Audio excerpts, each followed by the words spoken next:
Angels returned to the Dayton Air Show this weekend after federal budget cuts forced them to remain grounded last year. Now, one airplane in the Blue Angels fleet also gets its own billing, solo billing at the air show this year. Local 12's Josh Knight takes us up on the C-130, also known as the Fat Albert. We all know about the Blue Angels, but today they were staying on the ground for us. We were going to fly with the F-18's support plane. As we go through our checklist and get ready for the flight, just want to give you a little bit of perspective.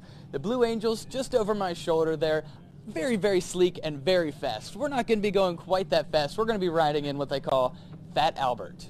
This particular C-130 carries cargo and team members for the Blue Angels as they travel from show to show around the country, but they're still in use around the world. We supported detachments in Afghanistan and any other job that came up. All the tsunamis, mudslides, every other natural disaster that happened out there, the C-130s were a big part of the logistical support for that.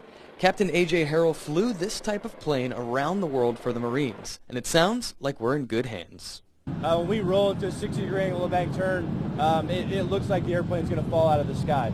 You don't see an aircraft this large move like that very often, but it does very well. All right, we just started takeoff, and he said what he's going to do is get us just off the ground until we reach about max speed, and then take us almost straight up in the air. With the banking turns and weightlessness, it can really mess with your stomach.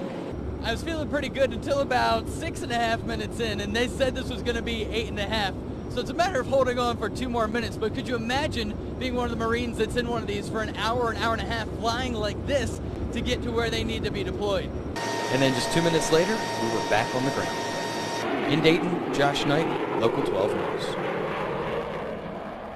I wonder how many barf bags he filled up. We're not sure. Anyway, the Dayton Air Show runs this Saturday and Sunday. We have a link to more information on our website, local12.com. Just click on the Get It button. What fun. I was lucky enough to fly with the Blue Angels years ago, and I've got some pictures posted on my Facebook page if you want to check them out. It was such a great experience.